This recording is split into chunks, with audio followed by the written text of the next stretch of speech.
आज हम बात करेंगे आईयूआई के बारे में। आईयूआई क्या होता है, इसके इंडिकेशंस क्या होते हैं, आईयूआई की सक्सेस रेट क्या होती है और इस पे हमें क्या क्या सावधानी रखनी चाहिए। देखिए, आईयूआई यानी कि इंट्रा यूट्राइन इंसेमिनेशन, ये असिस्टेड रिप्रोडक्शन की एक बहुत बेसिक टेक्निक है और बहुत ही कॉस्ट इफेक्टिव टेक्निक है। बस हमें इसकी सक्सेस रेट थोड़ी सी कम रहती है। सबसे पहले हम बात करते हैं आईयूआई हमें कब करना चाहिए। आईयूआई जो है उसके इंडिकेशंस की अगर हम बात करें तो सबसे पहले होता है माइल्ड वेट फैक्टर इनफर्टिलिटी। अगर हस्बैंड के सीमन पैरामीटर में थोड़ी बहुत प्रॉब्लम है, यानी कि जो काउंट है वो अराउंड 10 मिलियन और 15 मिलियन के बीच में है, मोटिलिटी जो है वो 32% से थोड़ी सी कम है और मॉर्फोलॉजी ठीक है, तो ऐसे केसेस में हम आईयूआई की सहायता से स्पर्म क्वालिटी इंप्रूव कर सकते हैं और सक्सेस पा सकते हैं।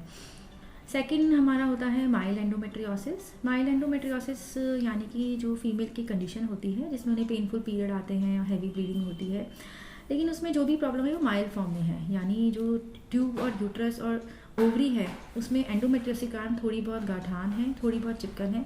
तो ऐसे केसेस में हम जब आईयूआई ओवुलेशन इंडक्शन के साथ करते हैं तो उससे उनकी प्रोबेबिलिटी बढ़ती है स्पर्म और एग के मिलने की और हमें सक्सेस मिलती है। थर्ड हमारा कारण होता है एनओवुलेशन।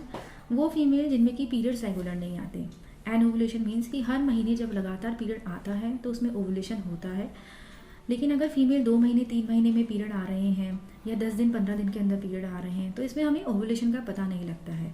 तो ऐसी फीमेल्स में हम ओवुलेशन इंडक्शन जब भी करते हैं, एग बनने की मेडिसिन देते हैं, उनकी एग मॉनिटरिंग करते हैं और जिस भी दिन एग बाहर आ रहा होता है उस दिन आईयूआई की सहायता से प्रेगनेंसी पा सकते हैं। एक होता है हमारा यूनिलैटरल फेलोपियन ट्यूब ब्लॉकेज। अगर फीमेल की फेलोपियन ट्यूब में से दोनों में से कोई एक ट्यूब ब्लॉक है तो उसे भी हम आईयूआई की सहायता से प्रेगनेंसी पा सकते हैं। फिर एक होता है डोनर आईयूआई। डोनर आईयूआई उन कंडीशन में करते हैं जब फीमेल तो नॉर्मल है लेकिन जो मेल पार्टनर है उसके स्पर्म काउंट एकदम ज़ीरो है और जो भी टेस्ट हमने किए हैं उनके हार्मोनल टेस्ट और बायोप्सी उसमें अंदर भी स्पर्म नहीं बन रहे हैं। ऐसे केस में हम डोनर सीमन सैंपल को इंसेमिनेट करते हैं ओवुलेशन के टाइम पे और हमें प्रेगनेंसी के रिजल्ट मिलते हैं। तो आईयूआई क्या होता है, आईयूआई में हम जब भी स्टार्ट करते हैं तो फीमेल को सेकंड डे पे एक बेसिक सोनोग्राफी के लिए बुलाते हैं और उसकी कोई भी सिस्ट ना हो ये रूल आउट कर लेते हैं। फिर उन्हें एग बनने की मेडिसिन देते हैं और उसके साथ हम फॉलिकुलर मॉनिटरिंग करते हैं। फॉलिकुलर मॉनिटरिंग के लिए हम उन्हें पीरियड के 8th day 10th day 12th day बुलाते हैं।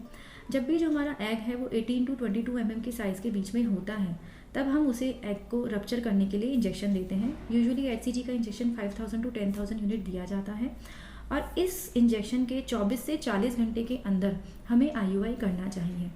चाहे हम आईयूआई 36 घंटे में करें या 40 घंटे में करें, रिजल्ट सिमिलर रहते हैं। आईयूआई भी सिंगल या डबल किया जाता है, जैसे हमने आज आईयूआई किया और हमने कल भी आईयूआई किया तो जो रिजल्ट हैं वो सेम रहते हैं, सिंगल आईयूआई के भी और डबल आईयूआई के भी। आईयूआई हम जब भी करते हैं तो उसमें जो फीमेल पार्टनर का जब एग रेडी है और हमने इंजेक्शन लगा चुके हैं तो हस्बैंड का सीमन सैंपल लैब में प्रोसेस होता है और उसमें हम उसको सीमन वॉशिंग के बाद और सेंट्रीफ्यूगेशन के द्वारा जो भी उसमें चलने वाले मोटाइल स्पर्म हैं उनको अलग कर लेते हैं, अनवांटेड डेड सेल को रिमूव कर लेते हैं। इस कॉन्सेंट्रेट सैंपल को हम यूट्रस के माउथ के अंदर एक पतले से कैथेटर के द्वारा इंजेक्ट करते हैं। ये स्पर्म आगे मोटिलिटी के द्वारा आगे पहुंचते हैं फीमेल की ट्यूब में और जहाँ पे एग रेडी रहता है और फिर एग और स्पर्म का फर्टिलाइजेशन फीमेल की बॉडी के अंदर होकर प्रेगनेंसी लगती है। अब अगर हम आईयूआई की सफलता के बारे में बात करें तो आईयूआई की सफलता जो है वो 15 to 20% रहती है। अगर हम ये देखें कि इसकी सफलता कम क्यों है तो उसका रीज़न ये होता है कि आईयूआई जब भी हम करते हैं तो हम ये तो देख सकते हैं कि फीमेल का एग बन रहा है और वो रप्चर हो गया, लेकिन सोनोग्राफी के द्वारा ये देखना संभव नहीं होता कि ये एग फीमेल की जो फेलोपियन ट्यूब है उसमें पहुंचा या नहीं, क्योंकि वो बहुत ही माइक्रोस्कोपिक स्ट्रक्चर है जो सोनोग्राफी में दिखता नहीं है।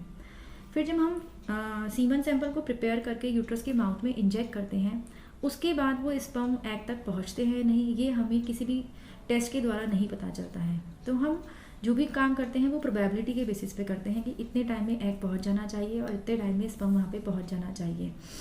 एग और स्पर्म अगर अच्छी क्वालिटी के होते हैं और अगर वो सही टाइम पे रप्चर कर जाते हैं तो आईयूआई में सफलता मिलती है।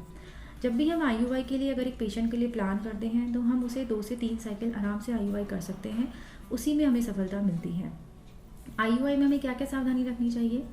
देखिए, आईयूआई करने के बाद 15 मिनट का बेड रेस्ट बहुत ज़रूरी होता है। उसके बाद ही फीमेल को वहाँ से उठकर अपने वॉशरूम या उसमें जा सकती हैं। उसके बाद जब वो घर जाती हैं तो उनके बहुत सारे सवाल होते हैं कि क्या मैं सीढ़ियाँ चढ़ सकती हूँ, मैं झुक सकती हूँ, मैं ड्राइव कर सकती हूँ।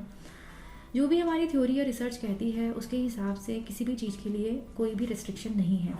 लेकिन फिर भी मैं आपको बताना चाहूँगी कि कोई भी ऐसी एक्टिविटी जिसमें कि उनका प्रेशर इंक्रीज़ होता है, चाहे वो मतलब पुशिंग हो, एक्सरसाइज हो या फिर वो रनिंग हो, तो वो हमें नहीं करनी चाहिए। अगर हम स्मूथली धीरे धीरे वॉक करना चाहें, एक बार सीढ़ियाँ उतरना चाहें, चढ़ना चाहें, नीचे बैठना चाहें, तो वो सब एक्टिविटी हम कर सकते हैं। अब आईयूआई हमें कब नहीं करना चाहिए ये भी हमें जान लेना चाहिए। अगर फीमेल पार्टनर की बायलैटरल ट्यूबल ब्लॉकेज है, यानी कि दोनों ट्यूब खराब है, तो उस केस में हमें आईयूआई में सफलता नहीं मिलेगी। सेकंड, अगर सीवियर मेल फैक्टर इनफर्टिलिटी है, यानी कि जो मेल के पैरामीटर्स हैं वो बहुत ही सीवियरली कम हैं, उनके जो स्पर्म काउंट है वो 10 मिलियन से भी कम है और जो मोटिलिटी है वो 1% 2% आ रही है, तो उन केसेस में हमें आईयूआई की तरफ ना जाके आईवीएफ से सफलता मिलती है। इसी तरह से सिवियर एंडोमेट्रियोसिस, उसमें भी हमें आईयूआई से सफलता नहीं मिल सकती, क्योंकि जो ट्यूब और ओवरी की रिलेशनशिप है वो ख़राब हो जाती है, तो ट्यूब मोटिलिटी ना होने के कारण एग व स्पर्म मिल नहीं पाते हैं। एक हमारा होता है फीमेल का एएमएच, यानी कि फीमेल के एग रिजर्व बहुत कम है, तो उस केस में भी हमें आईयूआई ना करके आईवीएफ के द्वारा सफलता मिल सकती है। आईयूआई से लेकर अगर आपके मन में कोई भी प्रश्न है तो आप नीचे कमेंट बॉक्स में लिख सकते हैं।